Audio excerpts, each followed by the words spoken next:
Hello friend, स्वागत है आपका अपने चैनल आज क्लास में। जैसे आपको पता है कि बिहार बोर्ड ने अपना ऑफिशियल मॉडल पेपर जारी कर दिया है और आज की इस वीडियो में हिंदी के पहले मॉडल पेपर को सॉल्व करेंगे, जिसमें 100 ऑब्जेक्टिव प्रश्न रहेगा। और ये जो 100 ऑब्जेक्टिव प्रश्न रहेगा ये आपके फाइनल बोर्ड परीक्षा के लिए काफी महत्वपूर्ण रहेगा। और इस 100 ऑब्जेक्टिव प्रश्न में से बहुत सारे प्रश्न आपके फाइनल बोर्ड परीक्षा में आने वाले हैं, तो एक भी प्रश्न आप लोग स्किप मत कीजिएगा। वीडियो को प्लीज आप लोग शुरू से लेके अंत तक देखिएगा। और चैनल को अभी तक आप सब्सक्राइब नहीं किए हैं तो चैनल को सब्सक्राइब कर लीजिएगा। और सब्सक्राइब करने के बाद एक बेल आइकन आता है तो बेल आइकन को दबा के ऑल पे कर लीजिएगा, ताकि जब भी लाइव क्लास हो तो आपके पास नोटिफिकेशन पहुंचता रहे। तो आइए शुरू करते हैं पहले नंबर प्रश्न से।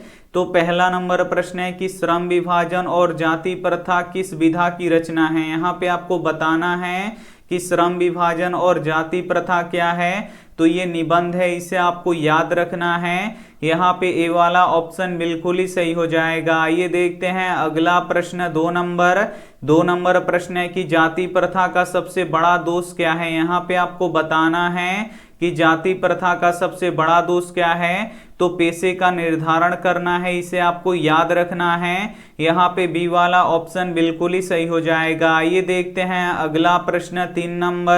3 नंबर प्रश्न है कि सेन साहब को कितनी लड़कियां हैं। यहाँ पे आपको बताना है कि सेन साहब की कितनी लड़कियां हैं। तो सेन साहब की 5 लड़कियां हैं, इसे आपको याद रखना है। यहाँ पे बी वाला ऑप्शन बिल्कुल ही सही हो जाएगा। और अभी तक आप हमारे व्हाट्सएप ग्रुप में नहीं जुड़े हैं तो ये हमारा व्हाट्सएप नंबर है 8789307304। इस पे आपको बोलना है कि सर हमें ग्रुप में जोड़ दीजिए, तो हम आपको ग्रुप में जोड़ देंगे। आइए देखते हैं अगला प्रश्न। 4 नंबर प्रश्न है कि स्वस्थ लाभ के लिए पुत्रियों को क्या सिखाया गया था। यहाँ पे आपको बताना है कि स्वस्थ लाभ के लिए पुत्रियों को क्या सिखाया गया था। तो खेलना सिखाया गया था। यहाँ पे ए वाला ऑप्शन बिल्कुल ही सही हो जाएगा। आइए देखते हैं अगला प्रश्न। 5 नंबर प्रश्न है कि जनरल कनिंघम थे। यहाँ पे आपको बताना है कि जनरल कनिंघम क्या थे। तो ये पुरातत्ववेत्ता थे, इसे आपको याद रखना है। यहाँ पे डी वाला ऑप्शन बिल्कुल ही सही हो जाएगा। आइए देखते हैं अगला प्रश्न। 6 नंबर प्रश्न है कि मैक्स मूलर के मास्टर कौन थे। यहाँ पे आपको बताना है कि मैक्स मूलर के मास्टर कौन थे। तो डॉक्टर वुली थे, इसे आपको याद रखना है। यहाँ पे बी वाला ऑप्शन बिल्कुल ही सही हो जाएगा। आइए देखते हैं अगला प्रश्न। 7 नंबर प्रश्न है कि हजारी प्रसाद द्विवेदी को किस पर गर्व है। यहाँ पे आपको बताना है कि हजारी प्रसाद द्विवेदी को किस पर गर्व है। तो भारतीय परंपराओं पर गर्व है, इसे आपको याद रखना है। यहाँ पे ए वाला ऑप्शन बिल्कुल ही सही हो जाएगा। आइए देखते हैं अगला प्रश्न। 8 नंबर प्रश्न है कि अस्त्र बढ़ने की प्रवृत्ति है। यहाँ पे आपको बताना है कि अस्त्र बढ़ने की प्रवृत्ति है तो मनुष्यता की विरोधनी है, इसे आपको याद रखना है। यहाँ पे ए वाला ऑप्शन बिल्कुल ही सही हो जाएगा। आइए देखते हैं अगला प्रश्न।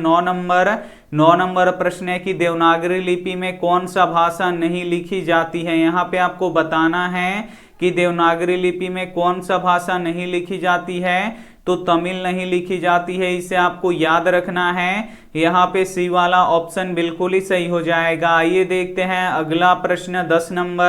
10 नंबर प्रश्न है कि गुणाकर मूले ने किस भारतीय लिपियों से देवनागरी लिपि का संबंध बताया है। काफी महत्वपूर्ण प्रश्न है। यहाँ पे आपको बताना है कि गुणाकर मूले ने किस भारतीय लिपि से देवनागरी लिपि का संबंध बताया है। तो ब्राह्मी लिपि और सीधम लिपि दोनों से बताया है। तो यहाँ पे सी वाला ऑप्शन बिल्कुल ही सही हो जाएगा। आइए देखते हैं अगला प्रश्न। 11 नंबर प्रश्न है कि रुपए खोने का प्रपंच किसने रचा था। यहाँ पे आपको बताना है कि रुपए खोने का प्रपंच किसने रचा था। तो कहानीकारक के रिश्तेदार ने रचा था, इसे आपको याद रखना है। यहाँ पे सी वाला ऑप्शन बिल्कुल ही सही हो जाएगा। आइए देखते हैं अगला प्रश्न। 12 नंबर प्रश्न है कि बहादुर कौन था। यहाँ पे आपको बताना है कि बहादुर कौन था। तो बहादुर कहानीकारक के नौकर था, इसे आपको याद रखना है। यहाँ पे बी वाला ऑप्शन बिल्कुल ही सही हो जाएगा। आइए देखते हैं अगला प्रश्न। 13 नंबर प्रश्न है कि परंपरा का मूल्यांकन के लेखक कौन है। यहाँ पे आपको बताना है कि परंपरा के मूल्यांकन के लेखक कौन है, तो रामविलास शर्मा है, इन्हें आपको याद रखना है। यहाँ पे डी वाला ऑप्शन बिल्कुल ही सही हो जाएगा। आइए देखते हैं अगला प्रश्न 14 नंबर प्रश्न है कि बिरजू महाराज को संगीत नाटक अकादमी पुरस्कार कब मिला। काफी महत्वपूर्ण प्रश्न है। यहाँ पे आपको बताना है कि बिरजू महाराज को संगीत नाटक अकादमी पुरस्कार कब मिला, तो 1965 ईस्वी में मिला, इसे आपको याद रखना है। यहाँ पे ए वाला ऑप्शन बिल्कुल ही सही हो जाएगा। आइए देखते हैं अगला प्रश्न 15 नंबर प्रश्न है कि शहर अब भी संभावना है कि रचनाकार है। यहाँ पे आपको बताना है कि शहर अब भी संभावना है कि रचनाकार कौन है, तो अशोक वाजपेयी है, इन्हें आपको याद रखना है। यहाँ पे डी वाला ऑप्शन बिल्कुल ही सही हो जाएगा। आइए देखते हैं अगला प्रश्न 16 नंबर प्रश्न है कि महाविद्यालय पुस्तक से कौन सी रचना संकलित है। यहाँ पे आपको बताना है कि महाविद्यालय पुस्तक से कौन सी रचना संकलित है, तो मछली संकलित है, इसे आपको याद रखना है। जो मछली पाठ है वो संकलित है। यहाँ पे ए वाला ऑप्शन बिल्कुल ही सही हो जाएगा। ये देखते हैं अगला प्रश्न 17 नंबर प्रश्न है कि बिस्मिल्लाह खां के परदादा का नाम था। काफी महत्वपूर्ण प्रश्न है। यहाँ पे आपको बताना है कि बिस्मिल्लाह खां के परदादा का नाम था, तो उस्ताद सलाद हुसैन था, इसे आपको याद रखना है। यहाँ पे ए वाला ऑप्शन बिल्कुल ही सही हो जाएगा। इस हिंदी के ऑफिशियल मॉडल पेपर में 100 ऑब्जेक्टिव प्रश्न हैं, और ये जो 100 ऑब्जेक्टिव प्रश्न है ये आपके फाइनल बोर्ड परीक्षा के लिए काफी महत्वपूर्ण है। तो एक भी प्रश्न आप लोग स्किप मत कीजिएगा। वीडियो को प्लीज आप लोग शुरू से लेके अंत तक देखिएगा, और इसमें से जो भी प्रश्न आपको याद ना हो तो प्लीज आप लोग उसे नोटबुक पे लिख के जरूर याद कर लीजिएगा। आइए देखते हैं अगला प्रश्न 18 नंबर प्रश्न है कि हरिजन पत्रिका के संपादक कौन थे। यहाँ पे आपको बताना है कि हरिजन पत्रिका के संपादक कौन थे, तो महात्मा गांधी जी थे। यहाँ पे ए वाला ऑप्शन बिल्कुल ही सही हो जाएगा। आइए देखते हैं अगला प्रश्न 19 नंबर प्रश्न है कि गुरु कृपा की महत्ता का वर्णन किस कवि ने किया है। यहाँ पे आपको बताना है कि गुरु कृपा की महत्ता का वर्णन किस कवि ने किया है, तो गुरु नानक ने किया है, इन्हें आपको याद रखना है। यहाँ पे बी वाला ऑप्शन बिल्कुल ही सही हो जाएगा। आइए देखते हैं अगला प्रश्न 20 नंबर प्रश्न है कि गुरु नानक की रचनाओं का संग्रह किसने किया। यहाँ पे आपको बताना है कि गुरु नानक की रचनाओं के संग्रह किसने किया, तो गुरु अर्जुन देव ने किया, इन्हें आपको याद रखना है। यहाँ पे सी वाला ऑप्शन बिल्कुल ही सही हो जाएगा। ये देखते हैं अगला प्रश्न 21 नंबर प्रश्न है कि रसखान किस काल के कवि हैं। यहाँ पे आपको बताना है कि रसखान किस काल के कवि हैं, तो रीतिकाल के कवि हैं, इन्हें आपको याद रखना है। यहाँ पे सी वाला ऑप्शन बिल्कुल ही सही हो जाएगा। ये देखते हैं अगला प्रश्न 22 नंबर प्रश्न है कि घनानंद किस भाषा के कवि हैं। यहाँ पे आपको बताना है कि घनानंद किस भाषा के कवि हैं, तो ये ब्रज भाषा के कवि हैं, इन्हें आपको याद रखना है। यहाँ पे ए वाला ऑप्शन बिल्कुल ही सही हो जाएगा। ये देखते हैं अगला प्रश्न 23 नंबर प्रश्न है कि घनानंद किस बादशाह के पीर मुर्शिद थे। यहाँ पे आपको बताना है कि घनानंद किस बादशाह के पीर मुर्शिद थे, तो मोहम्मद शाह रंगीला के थे, इन्हें आपको याद रखना है। यहाँ पे सी वाला ऑप्शन बिल्कुल ही सही हो जाएगा। ये देखते हैं अगला प्रश्न 24 नंबर प्रश्न है कि भारतीयों को अब क्या अच्छा लगने लगा है। यहाँ पे आपको बताना है कि भारतीयों को अब क्या अच्छा लगने लगा है, तो विदेशी रहन सहन अच्छा लगने लगा है। यहाँ पे बी वाला ऑप्शन बिल्कुल ही सही हो जाएगा। ये देखते हैं अगला प्रश्न 25 नंबर प्रश्न है कि पंत जी प्रवृत्ति से थे। यहाँ पे आपको बताना है कि पंत जी किस प्रवृत्ति से थे, तो जो पंत जी थे ये छायावादी प्रकृति से थे, इसे आपको याद रखना है। यहाँ पे ए वाला ऑप्शन बिल्कुल ही सही हो जाएगा। ये देखते हैं अगला प्रश्न 26 नंबर प्रश्न है कि जनतंत्र में दिनकर के अनुसार राजदंड क्या होंगे। यहाँ पे आपको बताना है कि जनतंत्र में दिनकर के अनुसार राजदंड क्या होंगे, तो फावड़े और हल होंगे, इसे आपको याद रखना है। यहाँ पे सी वाला ऑप्शन बिल्कुल ही सही हो जाएगा। ये देखते हैं अगला प्रश्न 27 नंबर प्रश्न है कि अज्ञेय किस काव्यवाद के कवि हैं। यहाँ पे आपको बताना है कि अज्ञेय किस काव्यवाद के कवि हैं, तो प्रयोगवाद के कवि हैं। इन्हें आपको याद रखना है, काफी महत्वपूर्ण प्रश्न है। यहाँ पे डी वाला ऑप्शन बिल्कुल ही सही हो जाएगा। ये देखते हैं अगला प्रश्न 28 नंबर। 28 नंबर प्रश्न है कि हिरोशिमा शीर्षक कविता में सूरज का प्रतीक का अर्थ क्या है। यहाँ पे आपको बताना है कि हिरोशिमा शीर्षक कविता में सूरज का प्रतीक का अर्थ क्या है, तो अणु बम है, इसे आपको याद रखना है। यहाँ पे सी वाला ऑप्शन बिल्कुल ही सही हो जाएगा। ये देखते हैं अगला प्रश्न 29 नंबर। 29 नंबर प्रश्न है कि एक वृक्ष की हत्या किस काव्य संग्रह से संकलित है। यहाँ पे आपको बताना है कि एक वृक्ष की हत्या किस काव्य संग्रह से संकलित है, तो इन्हीं दिनों से संकलित है, इसे आपको याद रखना है। यहाँ पे ए वाला ऑप्शन बिल्कुल ही सही हो जाएगा। ये देखते हैं अगला प्रश्न 30 नंबर। 30 नंबर प्रश्न है कि वीरेंद्र डगवाल किस दैनिक पत्र के संपादकीय सलाहकार हैं। काफी महत्वपूर्ण प्रश्न है। यहाँ पे आपको बताना है कि वीरेंद्र डगवाल किस दैनिक पत्र के संपादकीय सलाहकार हैं, तो अमर उजाला के हैं, इन्हें आपको याद रखना है। यहाँ पे सी वाला ऑप्शन बिल्कुल ही सही हो जाएगा। ये देखते हैं अगला प्रश्न 31 नंबर। 31 नंबर प्रश्न है कि कावित्री के अनुसार सृष्टि का विकास कथा के पक्षमाधर क्या है, तो विफलता के आंसू है, इसे आपको याद रखना है। यहाँ पे बी वाला ऑप्शन बिल्कुल ही सही हो जाएगा। ये देखते हैं अगला प्रश्न 32 नंबर। 32 नंबर प्रश्न है कि वनलता सेन किस कवि की श्रेष्ठ रचना है। काफी महत्वपूर्ण प्रश्न है। यहाँ पे आपको बताना है कि वनलता सेन किस कवि की श्रेष्ठ रचना है, तो जीवानंद दास की है, इन्हें आपको याद रखना है। यहाँ पे सी वाला ऑप्शन बिल्कुल ही सही हो जाएगा। ये देखते हैं अगला प्रश्न 33 नंबर। 33 नंबर प्रश्न है कि लौट कर आऊंगा फिर कविता में कवि का कौन सा भाव प्रकट होता है। यहाँ पे आपको बताना है कि लौट कर आऊंगा फिर कविता में कवि का कौन सा भाव प्रकट होता है, तो मातृभूमि प्रेम प्रकट होता है, इसे आपको याद रखना है। काफी महत्वपूर्ण प्रश्न है। यहाँ पे ए वाला ऑप्शन बिल्कुल ही सही हो जाएगा। काफी महत्वपूर्ण इस ऑफिशियल मॉडल पेपर के 100 ऑब्जेक्टिव प्रश्न बताएंगे, तो एक भी प्रश्न आप लोग स्किप मत कीजिएगा। वीडियो को प्लीज आप लोग शुरू से लेके अंत तक जरूर देखिएगा। आइए देखते हैं अगला प्रश्न 34 नंबर। 34 नंबर प्रश्न है कि रेनर, यहाँ पे देखिए रेनियर रील के मारिया के अनुसार परम सत्ता को सर्वशक्तिमान के रूप में को किसने प्रतिष्ठित किया है, तो मनुष्य ने प्रतिष्ठित किया है, इसे आपको याद रखना है। यहाँ पे बी वाला ऑप्शन बिल्कुल ही सही हो जाएगा। ये देखते हैं अगला प्रश्न 35 नंबर। 35 नंबर प्रश्न है कि उर्वशी किनकी कृति है। काफी महत्वपूर्ण प्रश्न है। यहाँ पे आपको बताना है कि उर्वशी किनकी कृति है, तो ये दिनकर की कृति है, इसे आपको याद रखना है। यहाँ पे ए वाला ऑप्शन बिल्कुल ही सही हो जाएगा। ये देखते हैं अगला प्रश्न 36 नंबर।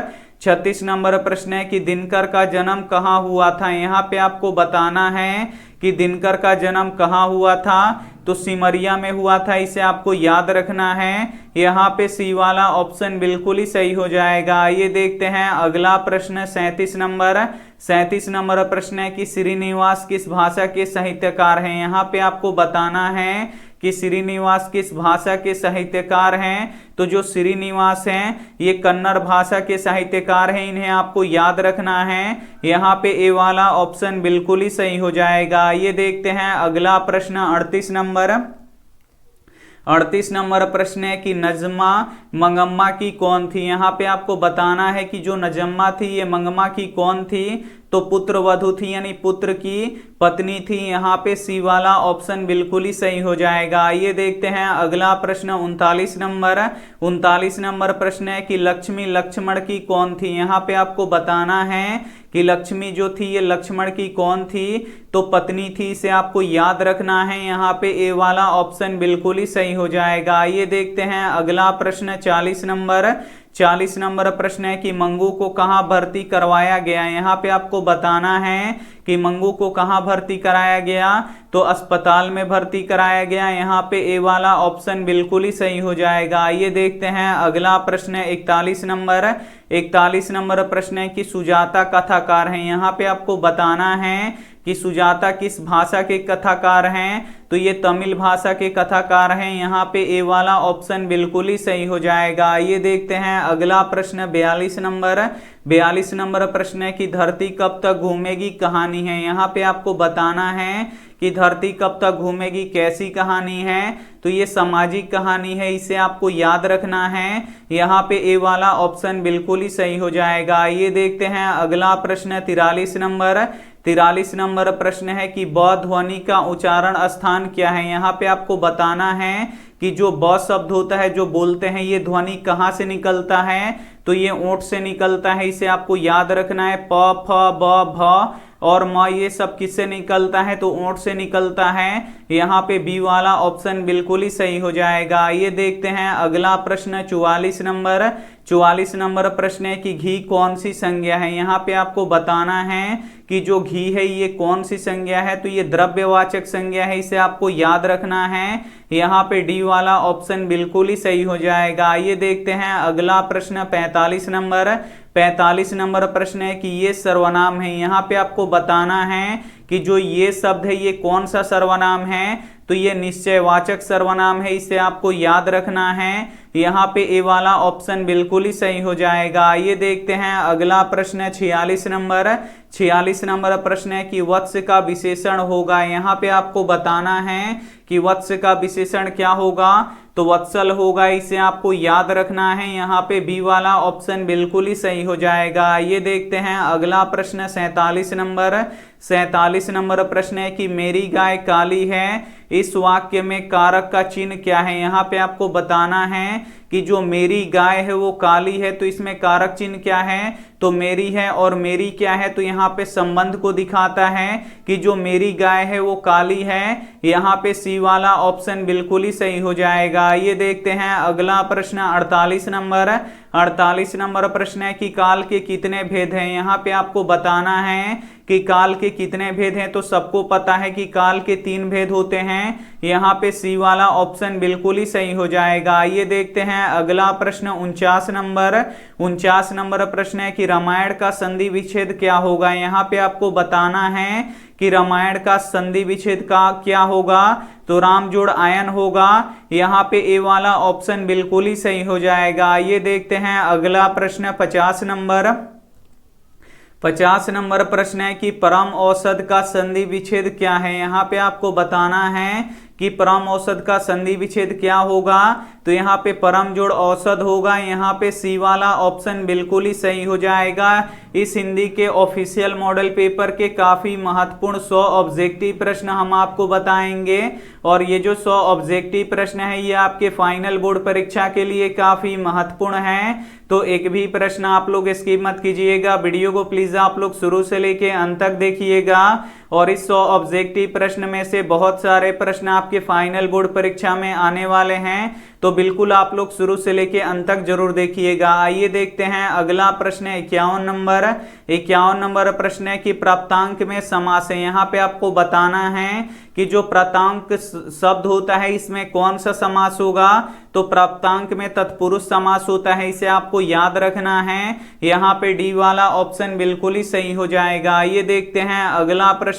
52 नंबर प्रश्न है कि घी के दीपक जलाना मुहावरे का अर्थ है। यहाँ पे आपको बताना है कि घी के दीपक यानी घी के दिए जलाना मुहावरे का सही अर्थ क्या होता है, तो खुशियां मनाना होता है, इसे आपको याद रखना है। यहाँ पे सी वाला ऑप्शन बिल्कुल ही सही हो जाएगा। ये देखते हैं अगला प्रश्न 53 नंबर प्रश्न है कि चिकना घड़ा होना मुहावरे का किस अर्थ में प्रयोग किया जाता है। यहाँ पे आपको बताना है कि चिकना घड़ा होना मुहावरा किस अर्थ में प्रयोग किया जाता है, तो किसी बात का प्रभाव न होना इसमें किया जाता है, तो यहाँ पे सी वाला ऑप्शन बिल्कुल ही सही हो जाएगा। ये देखते हैं अगला प्रश्न 54 नंबर प्रश्न है कि निम्नलिखित वाक्यों में शुद्ध वाक्य का चयन कीजिए। इसमें 4 वाक्य दिया है और इसमें से आपको बताना है कि कौन सही है। ए ऑप्शन है जहां तक हमारा विचार है तो यही है। बी वाला ऑप्शन है जैसे कि हमारा विचार तो यही है।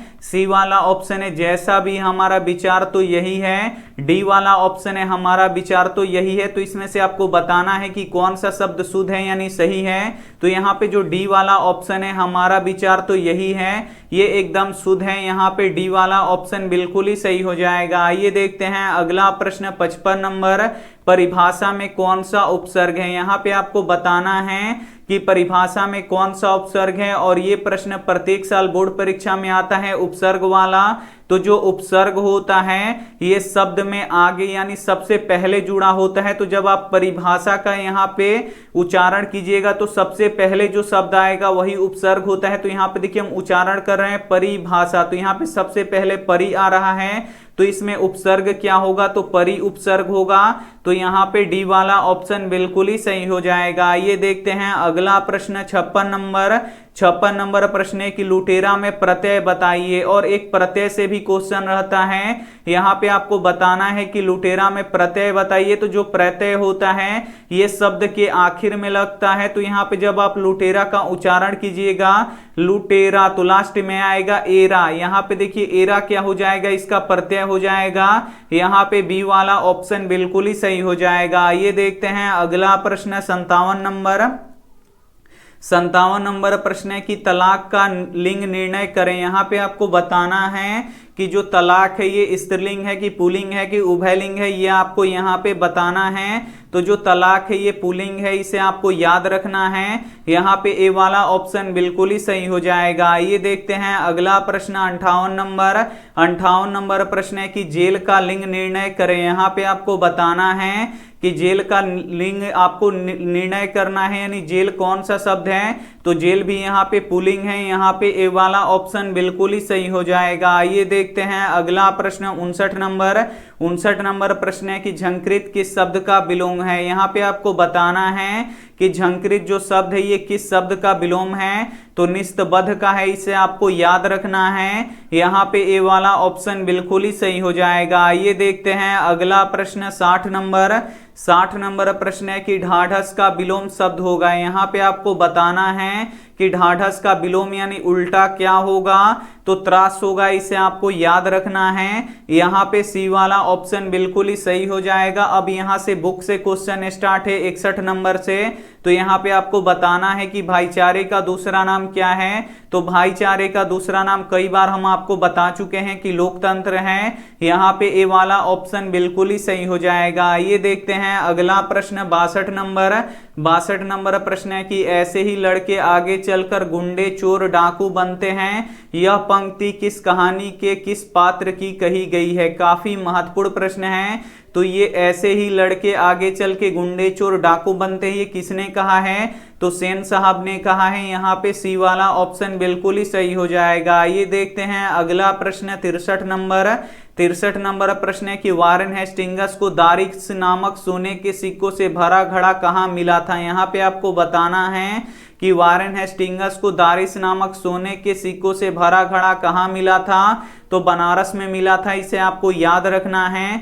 यहाँ पे सी वाला ऑप्शन बिल्कुल ही सही हो जाएगा। ये देखते हैं अगला प्रश्न 64 नंबर प्रश्न है कि किस देश के लोग बड़े बड़े नख पसंद करते हैं। तो गौड़ देश के लोग बड़े बड़े नख पसंद करते हैं। यहाँ पे ए वाला ऑप्शन बिल्कुल ही सही हो जाएगा। ये देखते हैं अगला प्रश्न 65 नंबर प्रश्न है कि देवनागरी लिपि में कौन सी भाषा नहीं लिखी जाती है। यहाँ पे आपको बताना है कि देवनागरी लिपि में कौन सी भाषा नहीं लिखी जाती है। तो जो तमिल भाषा होती है वो नहीं लिखी जाती है। यहाँ पे सी वाला ऑप्शन बिल्कुल ही सही हो जाएगा। हिंदी, मैथिली और जो नेपाली होती है देवनागरी लिपि में लिखी जाती है। तो ये भी साथ में आपको याद रखना है। आइए देखते हैं अगला प्रश्न 66 नंबर प्रश्न है कि बहादुर का पूरा नाम क्या था। यहाँ पे आपको बताना है कि बहादुर का पूरा नाम क्या था। तो कई बार आपको बता चुके हैं, बहादुर का पूरा नाम दिल बहादुर था। यहाँ पे बी वाला ऑप्शन बिल्कुल ही सही हो जाएगा। ये देखते हैं अगला प्रश्न 67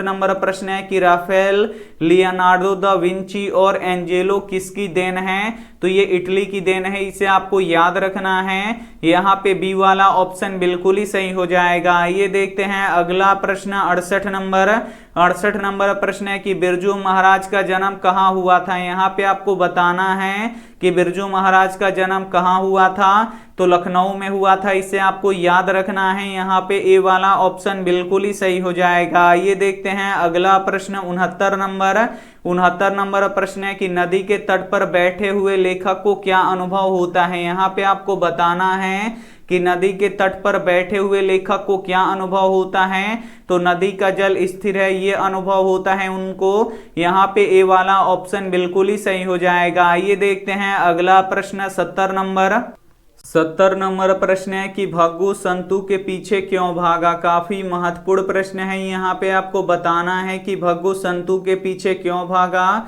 तो मछली छीनने के लिए भागा। यहाँ पे सी वाला ऑप्शन बिल्कुल ही सही हो जाएगा। आइए देखते हैं अगला प्रश्न 71 नंबर प्रश्न है कि रीढ़ किसे कहते हैं। यहाँ पे आपको बताना है कि रीढ़ किसे कहते हैं, तो नरकट को कहते हैं। यहाँ पे सी वाला ऑप्शन बिल्कुल ही सही हो जाएगा। ये देखते हैं अगला प्रश्न 72 नंबर प्रश्न है कि मेरा धर्म कैद खाने का धर्म नहीं है, किसने कहा। काफी महत्वपूर्ण प्रश्न है। यहाँ पे आपको बताना है कि मेरा धर्म कैद खाने का धर्म नहीं है, किसने कहा, तो महात्मा गांधी जी ने कहा। यहाँ पे बी वाला ऑप्शन बिल्कुल ही सही हो जाएगा। ये देखते हैं अगला प्रश्न 73 नंबर प्रश्न है कि गुरु नानक की मृत्यु कब हुई। यहाँ पे आपको बताना है कि गुरु नानक की मृत्यु कब हुई, तो 1539 ईस्वी में हुई। यहाँ पे ए वाला ऑप्शन बिल्कुल ही सही हो जाएगा। ये देखते हैं अगला प्रश्न 74 नंबर प्रश्न है कि रसखान ने ब्रज वन बागों पर क्या न्यौछावर करने को तैयार हैं। काफी महत्वपूर्ण प्रश्न है। यहाँ पे आपको बताना है कि रसखान ने ब्रज के वन बागों पर क्या न्यौछावर करने को तैयार हैं, तो तीनों लोग को न्यौछावर करने के लिए तैयार हैं। यहाँ पे सी वाला ऑप्शन बिल्कुल ही सही हो जाएगा। ये देखते हैं अगला प्रश्न 75 नंबर प्रश्न है कि किसे प्रेम का पीर कहा जाता है। यहाँ पे आपको बताना है कि किसे प्रेम का पीर का कवि कहा जाता है, तो घनानंद को कहा जाता है। इसे आपको याद रखना है। यहाँ पे बी वाला ऑप्शन बिल्कुल ही सही हो जाएगा। ये देखते हैं अगला प्रश्न 76 नंबर प्रश्न है कि प्रेमधन ने किस समाज की रचना की। काफी महत्वपूर्ण प्रश्न है। यहाँ पे आपको बताना है कि प्रेमधन ने किस समाज की रचना की, तो रसिक समाज की रचना की। यहाँ पे ए वाला ऑप्शन बिल्कुल ही सही हो जाएगा। ये देखते हैं अगला प्रश्न 77 नंबर प्रश्न है कि पंत जी का मूल नाम क्या था। यहाँ पे आपको बताना है कि पंत जी का मूल नाम क्या था, तो सुमित्रा नंदन पंत था। इसे आपको याद रखना है।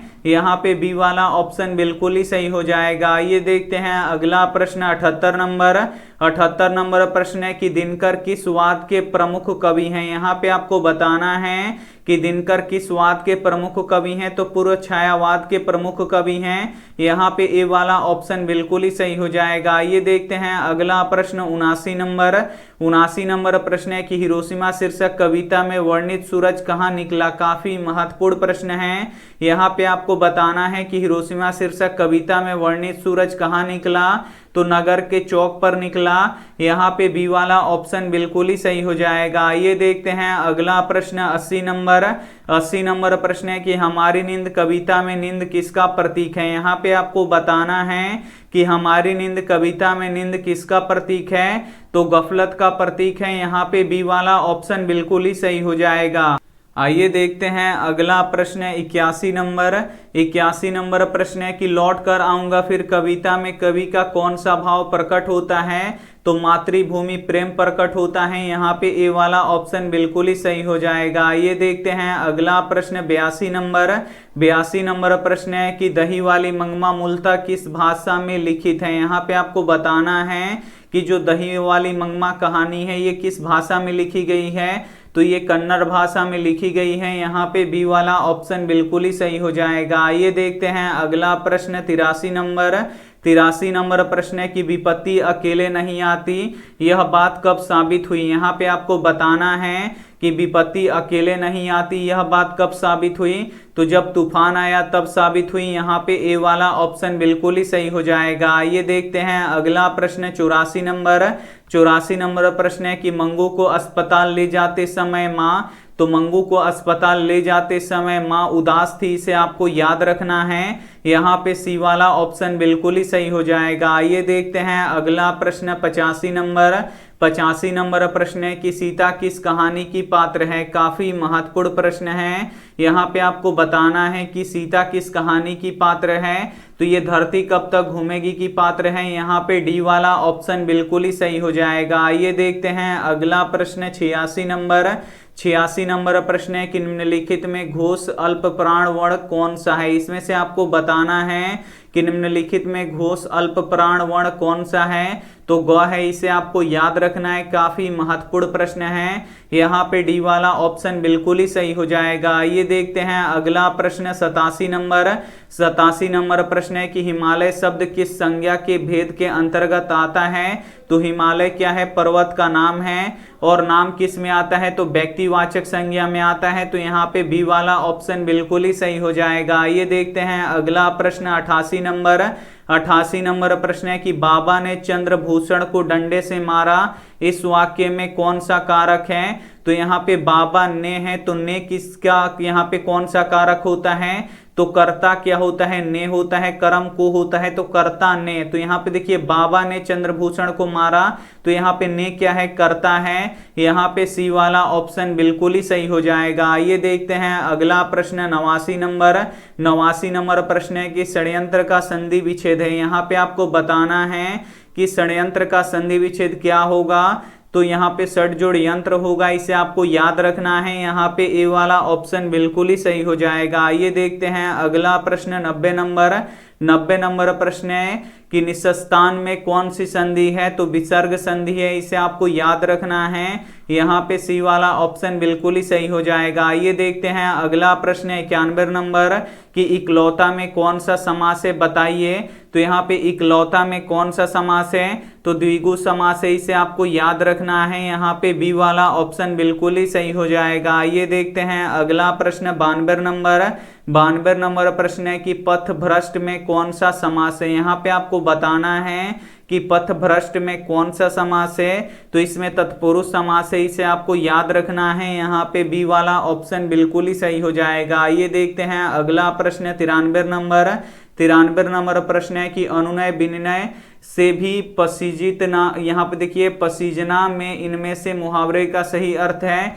यहाँ पे आपको बताना है कि अनुनय विनिमय से भी न पसीजना, इनमें किस मुहावरे का अर्थ है। तो टस से मस न होना, ये है। यहाँ पे सी वाला ऑप्शन बिल्कुल ही सही हो जाएगा। ये देखते हैं अगला प्रश्न 94 नंबर कि एक ही थाली के चट्टे बट्टे का अर्थ है। यहाँ पे आपको बताना है कि एक ही थाली के चट्टे बट्टे का अर्थ क्या है। तो समान आदत एवं समान स्वभाव वाले हैं। यहाँ पे बी वाला ऑप्शन बिल्कुल ही सही हो जाएगा। ये देखते हैं अगला प्रश्न 95 नंबर प्रश्न है कि निम्नलिखित में सही शब्द शुद्ध का चुनाव कीजिए। यहाँ पे आपको बताना है कि इसमें से शताब्दी कौन सा शुद्ध लिखा हुआ है। तो यहाँ पे जो डी वाला ऑप्शन लिखा है शताब्दी, ये क्या है, शुद्ध है, सही है। यहाँ पे डी वाला ऑप्शन बिल्कुल ही सही हो जाएगा।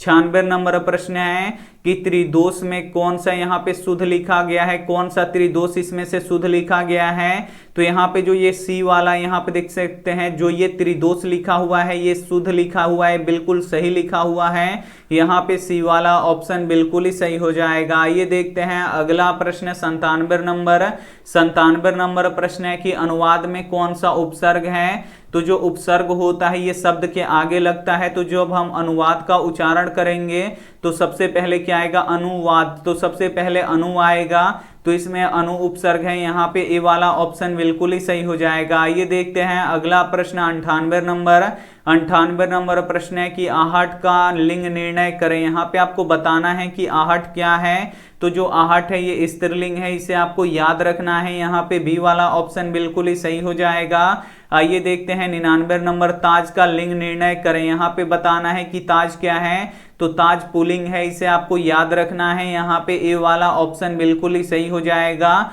आइए देखते हैं 100 नंबर प्रश्न की ऊंट का पर्यायवाची है। यहाँ पे आपको बताना है कि ऊंट का क्या क्या नाम होता है। तो यहाँ पे देखिए ऊंट से होता है, महाग्रीव होता है, और यहाँ पे लंबोदष्ट होता है, यानी इनमें से सभी होता है। तो यहाँ पे डी वाला ऑप्शन बिल्कुल ही सही हो जाएगा। बिहार बोर्ड के ऑफिशियल मॉडल पेपर के हिंदी के 100 ऑब्जेक्टिव प्रश्न सॉल्व कर चुके हैं। तो इसमें से जो भी प्रश्न आपको याद ना हो तो प्लीज आप लोग उसे नोटबुक पे लिख के जरूर याद कर लीजिएगा। और हमारे वेबसाइट पे अभी सामाजिक विज्ञान का टेस्ट चल रहा है, तो अभी तक आप टेस्ट नहीं दिए हैं तो टेस्ट जाके दे लीजिए। और वीडियो को लाइक नहीं किए तो प्लीज आप लोग वीडियो को लाइक कीजिए, अपने दोस्तों के पास इस वीडियो को जरूर शेयर कीजिए, और चैनल को सब्सक्राइब नहीं किए हैं तो चैनल को सब्सक्राइब कीजिए। थैंक यू फॉर वॉचिंग, मिलते हैं अगली वीडियो में, तब तक अपना ध्यान रखिए, मन लगा के पढ़ाई कीजिए। Take care and bye.